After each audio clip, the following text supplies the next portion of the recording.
By choice राजनीति में, by default नहीं, इसलिए फिर आपको ईमानदारी से काम करना। तो मुझे लगा आपका एडवाइजर या फिर कोई मेरे फिलोसोफर, मेरे मित्र, हाँ मेरे दोस्त, मेरा साथ देने वाले, मुझे राजनीति का कागज सिखाने वाले एक ही व्यक्ति। आप लोग इलेक्शंस में किस हिसाब से टेक्नोलॉजी को यूज़ कर देखिए बेसिकली टेक्नोलॉजी का केवल इलेक्शन में ही नहीं, हर आयाम पर बहुत उपयोग है। रील्स वगैरह जो है हाँ मैं देखता हूँ इंस्टा में, और आजकल एआई के कारण बहुत अच्छा होता है कि जो आप देखते हो वही दिखता है एग्जैक्टली। मतलब यशस्वी प्रधानमंत्री नरेंद्र मोदी जी के साथ आपके एक्सपीरियंस शेयर करें। देखिए नरेंद्र मोदी जी तो बहुत सर जन दर्शन जो है आपने ये एक इनिशिएट करा था, तो इसका क्या था? देखिए रात में 3 बजे भी कोई फ़ोन आता है तो गला साफ करके हेलो बोलता हूँ और यथासंभव उसकी मदद करता हूँ। रहने के लिए, काम करने के लिए, बिजनेस करने के लिए मध्य प्रदेश बहुत अच्छा है। हम मध्य प्रदेश में बहुत संभावना है और हम एक स्वर्णिम, विकसित और देश का नंबर 1 का राज्य मध्य प्रदेश बने, यहाँ प्रयास करें भी और हो भी रहा है। तो आप ये बता रहे थे कि आप कहीं पे भी क्रिकेट होता था बस गाड़ी रोक के आप ऐसे चल रहे 2 बॉल। मुझे क्रिकेट से बहुत लगाव रहा। कौन सा फेवरेट सॉन्ग? कुछ इस तरह से काफिले के साथ चल नज़ीर, जब तू ना चल सके तो तेरी दास। नमस्कार दोस्तों, अर्चित जैन पॉडकास्ट के एक नए एपिसोड पे आप सभी का स्वागत है। तो दोस्तों, कुछ लोग अपना करियर बाय डिफ़ॉल्ट लेके चलते हैं और कुछ लोग अपना करियर बाय चॉइस चूज़ करते हैं। तो आज के जो स्पीकर हैं वो मध्य प्रदेश के एक ऊर्जावान, विजनरी, इनोवेटिव और लाखों बहनों के भाई हैं। मैं बात कर रहा हूँ माननीय मंत्री महोदय श्री विश्वास सारंग जी के बारे में। विश्वास सारंग जी से हमने उनके पर्सनल जर्नी के बारे में बहुत कुछ बातें करी हैं, उनकी पर्सनल ग्रोथ के बारे में बात करी है और मध्य प्रदेश के बारे में बात करी है। तो माननीय मंत्री जी अभी वर्तमान में स्पोर्ट्स मिनिस्टर हैं और साथ में सहकारिता मिनिस्टर भी हैं। तो दोस्तों शुरू करते हैं। तो सर कैसे हैं आप? बिल्कुल एकदम जोरदार। यस। तो सर आपका जो राजनीति में करियर स्टार्ट हुआ उसका स्टार्टिंग बहुत साल पहले से हो गया था और अभी भी वो आपका बहुत चरम सीमा पे है, मतलब एक बहुत हाईएस्ट पॉइंट पे, और आप उससे आगे बढ़ ही रहे हो। तो आपका वाई क्या है, क्यों आपने राजनीति में आए? क्योंकि आपके फादर जो थे सांसद थे, आपके पास बहुत सारे करियर ऑप्शंस होंगे जैसे आज के यूथ के पास होते हैं, तो आप राजनीति में ही क्यों आए? देखिए आपने ये बात बिल्कुल ठीक बोली कि मेरे फादर तो जब से मैंने जन्म लिया और होश, बल्कि बोलना चाहिए जैसे मैंने होश संभाला, मेरे फादर बहुत बड़े नेता थे और मैंने उनको देखा और मुझे लगा कि ये सबसे अच्छा प्लेटफॉर्म है जिसके माध्यम से हम समाज के लिए कुछ कर सकते हैं, लोगों के लिए कुछ कर सकते हैं। और मेरे फादर ने भी मुझे यही सीख दी। वो बहुत ज़्यादा इस बात को लेकर मुझ पर उन्होंने काम नहीं किया कि मैं राजनीति में आऊँ। वो तो मुझे बहुत हद तक डिमोरलाइज भी करते थे। उनका यही कहना था कि यदि राजनीति करना है तो सिर्फ अपनी काबिलियत से ही आगे बढ़ना है। जैसे मैंने कहा, वो तो बड़े नेता थे पर मैंने बहुत नीचे स्तर से काम किया। मैंने वार्ड में काम किया, मैंने युवा मोर्चा जो हमारी यूथ से थे उसमें काम किया, मैं जिले का अध्यक्ष रहा, मैं प्रदेश का अध्यक्ष रहा, फिर मैं राष्ट्रीय स्तर पर गया। एक जनप्रतिनिधि के नाते बोले तो पहला चुनाव मैंने अपने स्कूल के जो क्लास रिप्रेजेंटेटिव का लड़ा। जब मैं मेरे ख्याल से 9th में रहा, मैं विद्यार्थी परिषद में काम किया और विद्यार्थी परिषद में शायद 9th स्टैंडर्ड में कोई जिले का पदाधिकारी ना बना होगा। उसमें तो कोई जुगाड़ नहीं चलती थी, विद्यार्थी परिषद तो एकदम फेयर होता था। तो उस समय जब मैं 9th में था, जब मैं जिले का कोषाध्यक्ष था, क्या धीरे धीरे काम किया, तो मेरे फादर ने मुझे यही सिखाया कि राजनीति में यदि आप आए हो तो आपको समाज की सेवा करनी है।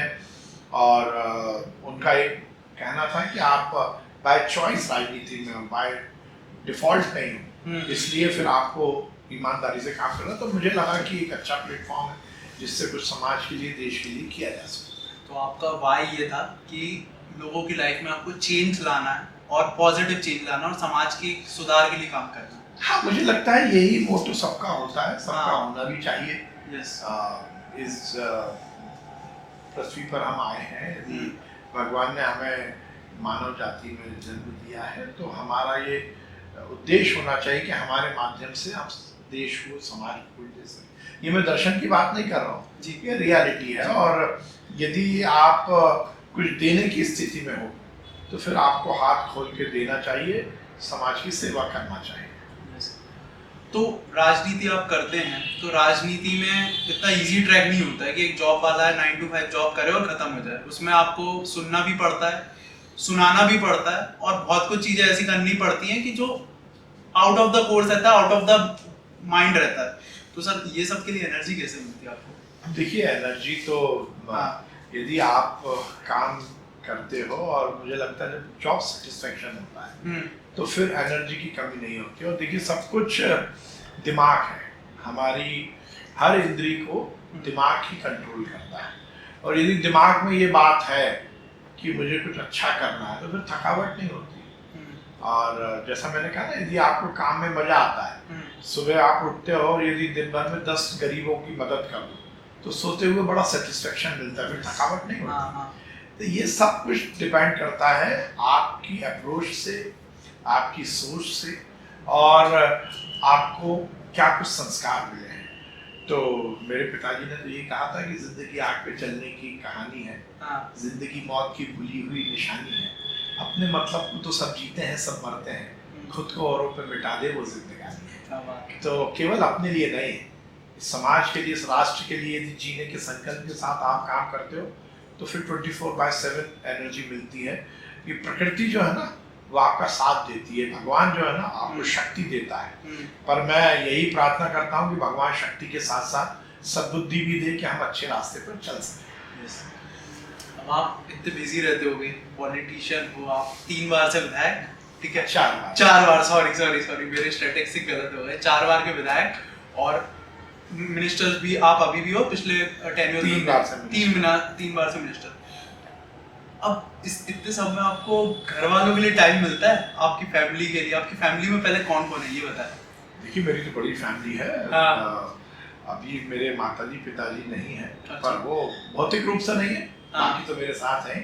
मेरी 3 बहनें हैं, मेरे एक बड़े भाई हैं, तीनों बहनें बड़ी हैं, और टोटल मिलाकर हमारे यहाँ बड़ी परिवार है। तो उन सबका साथ मिलता है। मेरी पत्नी है, मेरे 2 बच्चे हैं, भाई के 2 बच्चे हैं, मेरी बहन के 2 बच्चे, एक बहन का एक बेटा, तो टोटल मिलाकर बड़ी फैमिली है।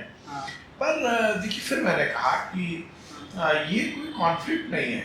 काम करते हुए ये आप पर निर्भर करता है कि आप परिवार को कैसे साथ ले सको। और मेरा परिवार जैसा मैंने बताया ना कि पहले से ही राजनीतिक पृष्ठभूमि का परिवार है। मेरे पिताजी तो मुझसे बहुत बड़े नेता थे, तो मेरी माताजी ने भी उनको बहुत साथ दिया, तो मेरा परिवार भी मेरा साथ देता है। मेरी वाइफ हो, मेरे बच्चे हो, मेरे बहन है, मेरे भाई, सब लोग मेरा बहुत साथ देते हैं। तो इसमें कहीं कोई दिक्कत नहीं है। नेटफ्लिक्स देखते हो आप? नहीं। टीवी वगैरह ये सब? टीवी में केवल न्यूज़ देखता हूँ, बस न्यूज़, ठीक है। और अगर मैं बात करूं कि आपके अभी आप कैबिनेट मिनिस्टर हो, तो आपको अभी सबसे ज्यादा कौन आपका सबसे अच्छा मित्र है कैबिनेट में? फिर आप ऐसे क्वेश्चन पूछ रहे हो जिसमें दूसरों से लड़ अरे नहीं ऐसा नहीं। सभी लोग हैं, बहुत अच्छे मित्र हैं। और मुझे इस बात की बहुत संतोष है कि कैबिनेट में भी, क्योंकि मेरे से उम्र में ज्यादा लोग हैं, सबका मुझे बहुत स्नेह मिलता है। पार्टी में मुझे बहुत स्नेह मिला, चाहे दिल्ली का नेतृत्व की बात हो, प्रदेश के नेतृत्व की बात हो, सबने मुझे बहुत साथ दिया है और मेरे बड़े अच्छे संबंध है। बट ऐसा रहता होगा ना कि आप जैसे एक मिनिस्टर हो, कई बार आपको कुछ पूछना रहता होगा कि एक जैसा मित्र रहता है एक आपका साथ वाला, तो उस हिसाब से कोई है आपका एडवाइजर या फिर कोई? मेरे फिलोसोफर, मेरे मित्र, मेरे दोस्त, मेरा साथ देने वाले, मुझे राजनीति का काका सिखाने वाले एक ही व्यक्ति है, उनका नाम है कैलाश सारा। आपके फादर? मेरे पिताजी मेरे गाइड, मेरे फिलोसोफर, सब कुछ वो थे। और आज भी मैं ये मानता हूँ कि उनकी प्रेरणा और उनका साथ सूक्ष्म रूप में मेरे साथ है। वो मुझे इस पूरे स्टूडियो में, आपका ये पूरे इधर पे भी दिख रहा है, आपके ऑफिस में भी और आपके घर में भी उनका। तो फादर के साथ आपके मूवमेंट्स के बारे में कुछ बताओगे? कुछ ऐसा? देखिए मेरे फादर, जैसा मैंने कहा ना, बहुत बड़े नेता थे। बौद्धिक स्तर पर, राजनीतिक स्तर पर वो मुझसे बहुत आगे थे। वो बहुत अच्छे राइटर थे, वो बहुत अच्छे कवि थे, बहुत अच्छे लेखक थे, वो बहुत अच्छे ऑरेटर थे, वो बहुत अच्छे संगठक थे। उन्होंने भारतीय जनसंघ के लिए काम किया, उससे पहले राष्ट्रीय स्वयंसेवक संघ के स्वयंसेवक के रूप में उन्होंने समाज की सेवा की। भारतीय जनता पार्टी के बहुत बड़े नेता रहे।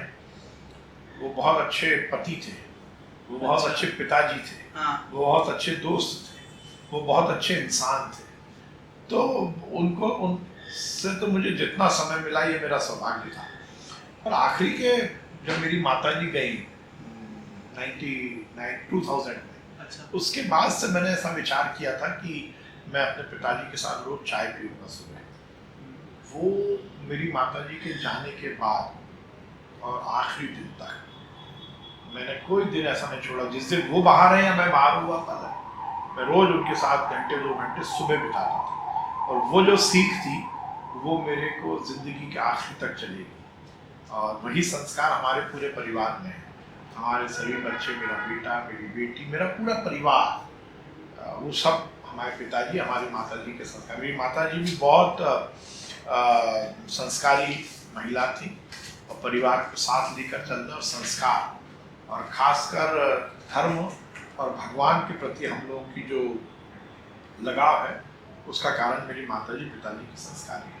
कोई स्टोरी बताओगे आप जो बहुत एक ऐसी स्टोरी रही हो कि जो आपके फादर ने बताई हो आपको कि यार ये चीज बहुत आपको, वो अभी तक आपने कहीं पब्लिकली शेयर नहीं करी हो कहीं पे? नहीं, देखिए ऐसे बहुत सारे किस्से हैं जिसमें मेरे पिताजी ने गाए बगाए बिना बताए बड़ी बड़ी सीख दी।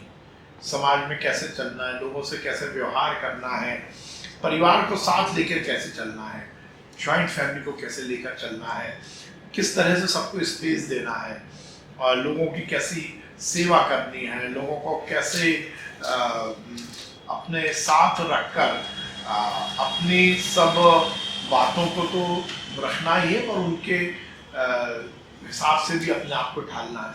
ये सब बहुत सारे किस्से हैं। मैं एक पर बहुत ज़्यादा अभी विचार नहीं कर पाऊँ। अच्छा, विचार नहीं कर पा रहे, ठीक है। नेक्स्ट पॉडकास्ट में यही पूछेंगे आपसे फिर। एक चीज़ आती है कि आपकी हॉबीज़ क्या हैं अभी करेंटली? देखिए सही मायने में मेरी हॉबी तो अभी लोगों की सेवा।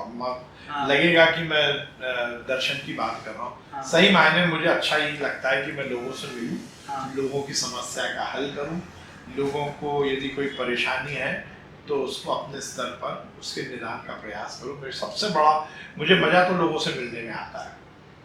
और बाकी मैं संगीत का शौकीन हूँ। संगीत, फिल्म तो देखता नहीं हूँ मैं, पर गाने आने सुनता हूँ। कौन सा फेवरेट सॉन्ग कौन सा आपका? बहुत सारे। तो भी एक आध कोई, अब तो बहुत डिप्लोमेटिक आंसर देते हो, बहुत सारे एक आंसर एकदम याद नहीं है, पर बहुत सारे गाने। बहुत सारे। कोई रिसेंट सुना हो? जैसे मेरे गुरुजी हैं, स्वामी जी हमारे, उनको मैंने एक गाना सुनाया और मुझे लगता है कि अपने पेरेंट्स के लिए, अपने भगवान के लिए और अपने गुरु के लिए, जो अपने गुरु जो बहुत सारे मेरे को, मुझे इस बात का बहुत प्रसन्नता है कि मुझे बहुत सारे आध्यात्मिक गुरु का आशीर्वाद मिलता है। ओके। तो भगवान के लिए या परिवार के लिए, पेरेंट्स के लिए या अपने आध्यात्मिक मार्गदर्शकों के लिए मुझे एक गाना बहुत अच्छा लगा। वो देखिए पिक्चराइज किया गया है रोमांटिक विचार करके, पर सही मायने में सबके साथ जुड़ा हुआ है। अच्छा। कि तुम जो आए जिंदगी में बात बन गई, इश्क मजहब, इश्क मेरी जात बन गई। तो ये भगवान के लिए भी है कि भगवान अपनी जिंदगी में आया तो बात बन गई, पेरेंट्स माता पिता हमारी जिंदगी में आए तो बात बन गई, फैमिली आई या अध्यात्म के हमारे गुरु।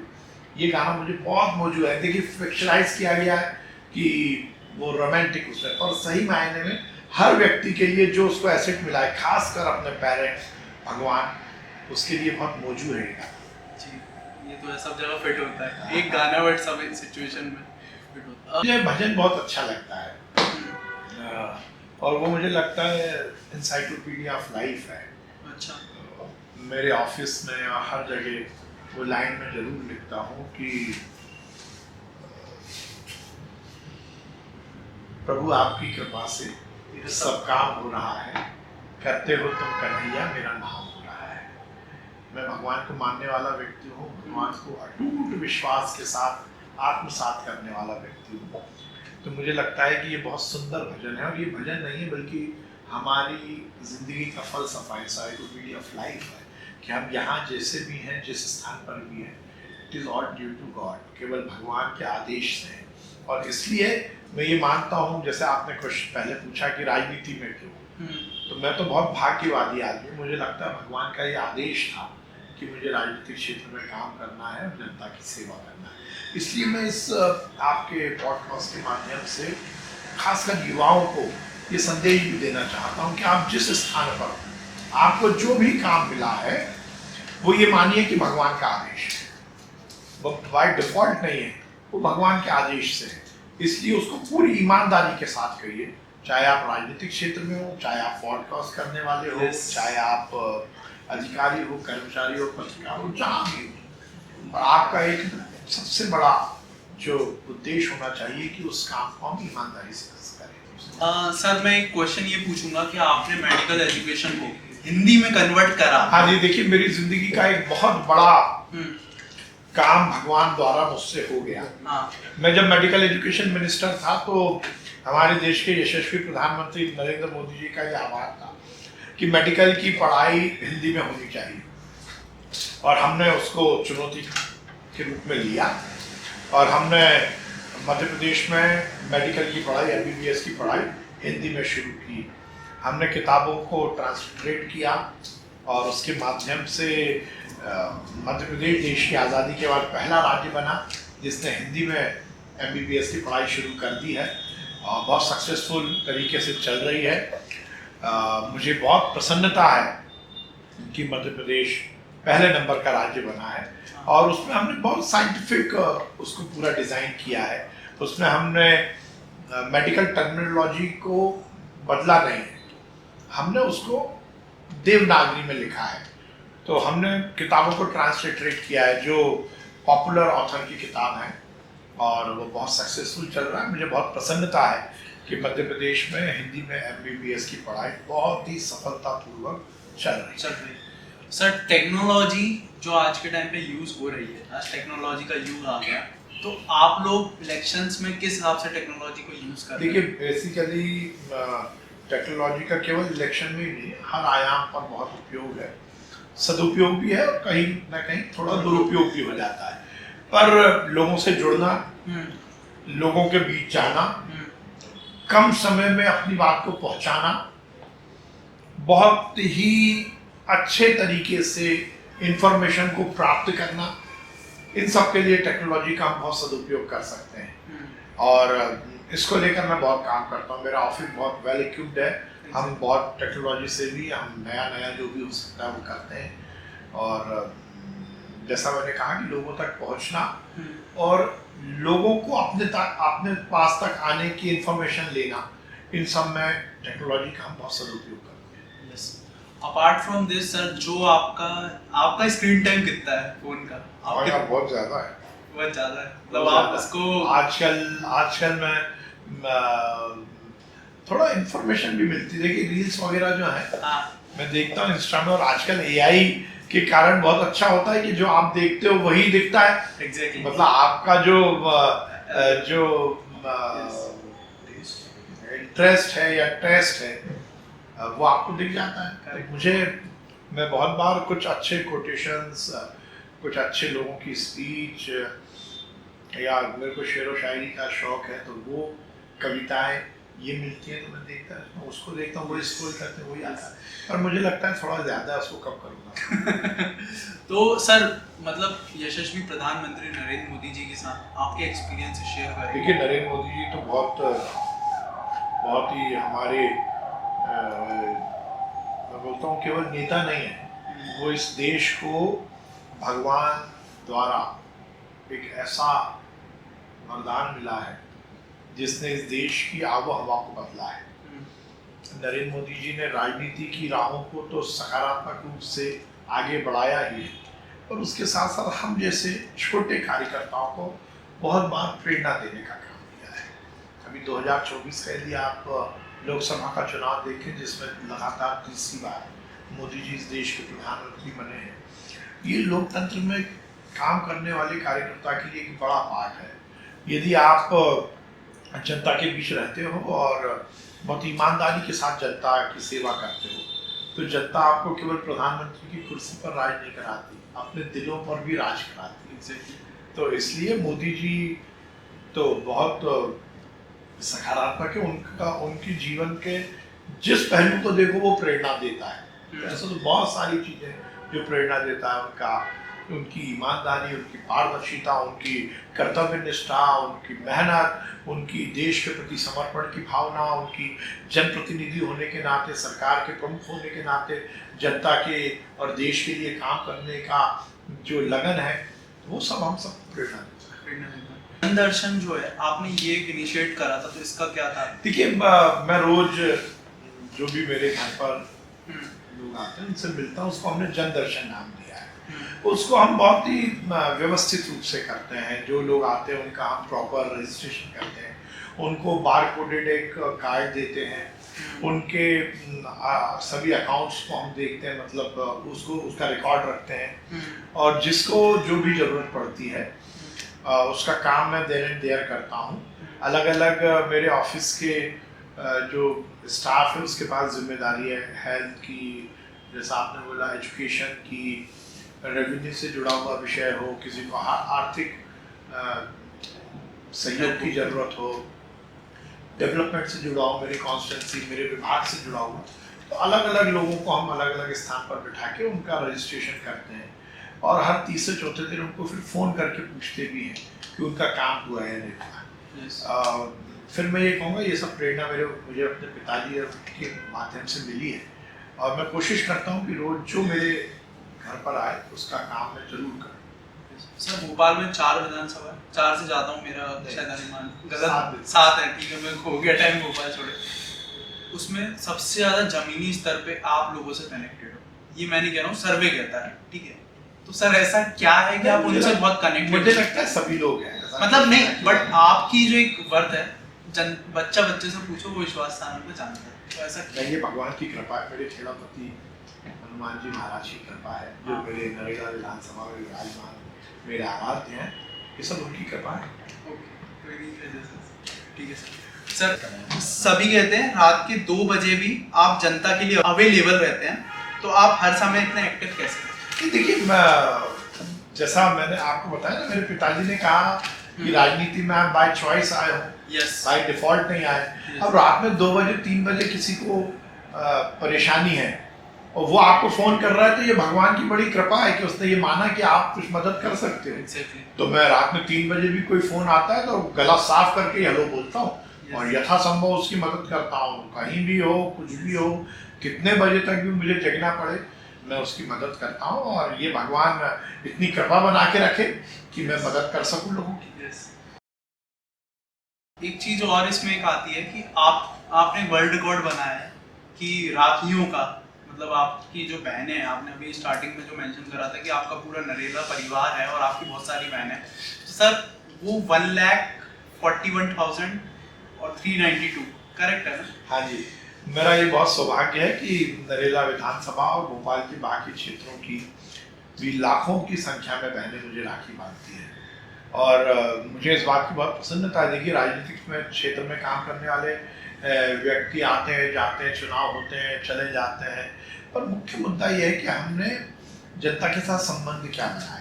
आमतौर पर तो राजनीति में काम करने वाले व्यक्ति केवल चुनाव के वक्त जनता के बीच जाता है, और जनता उससे मिलने जब आती है, जब उससे सड़क नाली की बात होती है। और मैंने उससे ऊपर उठकर अपनी कॉन्स्टिट्यूंसी को परिवार के रूप में स्थापित किया, नरेला परिवार बनाया, और लाखों की संख्या में बहनें मुझे हर साल राखी बांधती है। ये मेरे लिए बहुत संतोष की बात है। मुझे लगता है कि मेरी ज़िंदगी का बहुत बड़ा अचीवमेंट है कि इतनी बड़ी संख्या में बहनें मुझे प्यार करती हैं। अपार्ट फ्रॉम दिस सर, आपका विजन क्या है मध्य प्रदेश के लिए? देखिए, मध्य प्रदेश को स्वर्णिम मध्य प्रदेश बनाना है। हाँ। मध्य प्रदेश देश के मध्य में बसा हुआ वो बहुत सुंदर और बहुत ही ऐसा प्रांत है जिसकी कनेक्टिविटी बहुत अच्छी है। हमारी वेदर बहुत अच्छा है। हम बहुत, हमारे जो शहर हैं उसमें महानगरों की आपाधापी नहीं है, पर महानगर जैसी सुविधाएं हैं। तो इससे अच्छा कुछ हो नहीं सकता। रहने के लिए, काम करने के लिए, बिजनेस करने के लिए मध्य प्रदेश बहुत अच्छा है। हमारे पास देश का बड़ा हिस्से का जंगल है, हमारे पास मिनरल्स हैं, जमीन के अंदर हमारे पास बहुत बड़ी संपदा है। सबसे बड़ी बात है कि नर्मदा मैया का आशीर्वाद है जो कहीं नहीं है। नर्मदा मैया हमें आध्यात्मिक रूप से भी सुदृढ़ करती है, और यदि हम देखें तो बाकी जो रोजमर्रा में जो हमें पानी चाहिए उसकी भी आपूर्ति होती है। मध्य प्रदेश में बड़ा जंगल होने के साथ साथ वाइल्ड लाइफ बहुत बड़ी है। मध्य प्रदेश में 2 ज्योतिर्लिंग हैं और बाकी सांस्कृतिक धरोहर बहुत है, तो टूरिज्म के मामले में हम बहुत मजबूत हैं। तो मुझे लगता है कि मध्य प्रदेश में सब कुछ है ग्रो करने के लिए, आगे बढ़ने के लिए। और एंड ऑफ द स्पान मैं बोलूँ कि मध्य प्रदेश के लोग बहुत अच्छे हैं, हमारी लॉ एंड ऑर्डर बहुत अच्छा है। कंपैरेटिवली आप देखेंगे तो मध्य प्रदेश शांति का टापू है, और ये भारतीय जनता पार्टी की, हमारी सरकार की बड़ी उपलब्धि है कि एक समय जब पहले डाकू और डकैत भी मध्य प्रदेश में होते थे, वो सफाई आपने कर दिया। आतंकवादी गतिविधियों का कोई लेना देना नहीं, नक्सली पुष्ट गतिविधि थी वो भी हमने खत्म कर दी। तो मध्य प्रदेश बहुत अच्छा है, आगे बढ़ने के बहुत आयाम हैं। हमारी सरकारों ने बहुत अच्छा काम भी किया, आगे भी करेंगे। परंतु फिर मैं आखिरी में आऊँगा कि केवल सरकार के भरोसे नहीं, हर एक व्यक्ति को, हर एक समाज को लगना पड़ेगा, पूरे समाज को लगना पड़ेगा। मध्य प्रदेश में बहुत संभावनाएं, और हम एक स्वर्णिम, विकसित और देश का नंबर 1 का राज्य मध्य प्रदेश बने, ये हम प्रयास करें भी और हो भी रहा है। बहुत अच्छी एजुकेशन, बहुत अच्छी, बड़ा एजुकेशन हब है। और अभी तो सरकार के माध्यम से स्कूल एजुकेशन को भी सीएम राइज स्कूल के माध्यम से आगे बढ़ाया जा रहा है। पर सही मायने माहौल बहुत अच्छा है। बहुत अच्छा। सर, एक खेल मंत्री हैं आप, करेक्ट है, मध्य प्रदेश के।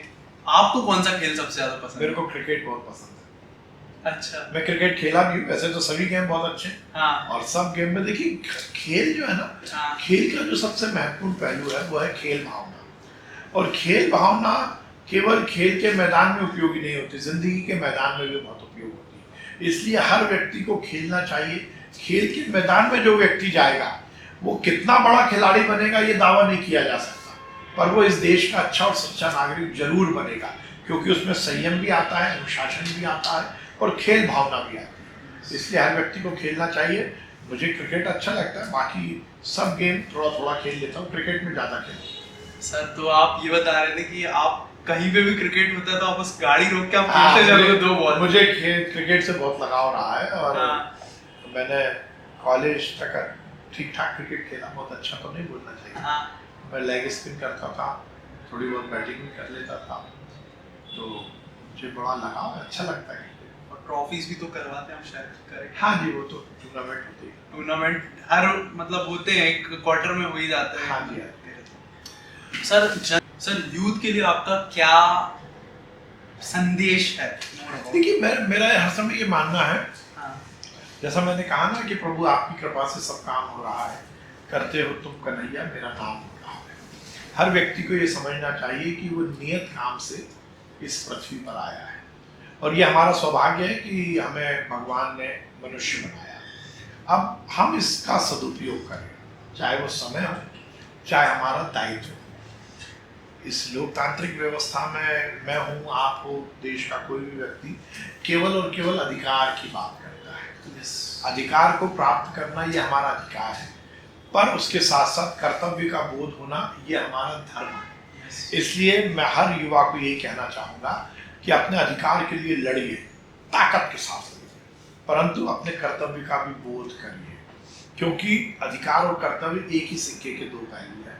जब हम अपने अधिकार की बात करते हैं तो जिससे अधिकार मांग रहे हैं वो उसका कर्तव्य होता है, और बहुत बार कोई दूसरे का अधिकार देना ये हमारा कर्तव्य होता है। इसलिए हम उसमें बैलेंस बनाकर चले, अपने जीवन को केवल अपने लिए नहीं, केवल करियर के लिए नहीं, अपने करियर के लिए नहीं, बल्कि इस देश और इस समाज के लिए लगाएं। और इसका बहुत आनंद है। भगत सिंह, राजगुरु, सुखदेव, अशफाकुल्ला खां, झांसी की Rani Lakshmibai, Khudiram Bose, Subhash Chandra Bose, there are N number. हमारे पास सीरीज है जिन्होंने कुछ किया, तो आज भी, आज देखिए भगत सिंह का नाम आता है तो हमारे में अलग उत्साह का वर्धन क्यों होता है? आज उनका परिवार हमें नहीं देखने को मिलता, उनकी लेगेसी नहीं है, परंतु उन्होंने जो किया वो लोग आज भी याद रख रहे हैं। तो युवा को चाहिए कि हम रहे ना रहे, हमें लोग याद रखें। मेरे पिताजी एक शेर मुझे याद करा के गए, और रोज रात में मैं वो शेर याद करके सोता हूँ। और मुझे लगता है कि आज के आपके पॉडकास्ट के माध्यम से मैं युवाओं को कहना चाहता हूँ, लिख लो ये शेर, गढ़ लो ये शेर, दिल पर भी लिख लो, दिमाग पर भी लिख लो। वो शेर यह है कि कुछ इस तरह से काफिले के साथ चल नज़ीर, कुछ इस तरह से काफिले के साथ चल नज़ीर, जब तू ना चल सके तो तेरी दास्तां चले। हम रहे ना रहे, लोग हमें याद रखें। हर व्यक्ति को ये सोचना चाहिए, और लोग याद कब रखेंगे? जब हम इस समाज, इस देश के लिए, इस मानव जाति के लिए जिएंगे। तो मेरा संदेश यही है कि ऐसी अपनी दास्तां बनाओ कि अपने जाने के बाद भी लोग आपको याद रखें। Thank you so much sir, आपका ये टाइम देने के लिए हम लोगों के लिए। तो ये बहुत इंटरेस्टिंग रहा पॉडकास्ट। आप सभी से आग्रह है कि अर्चित जैन पॉडकास्ट को यूट्यूब पर, स्पॉटिफाई पे फॉलो करें।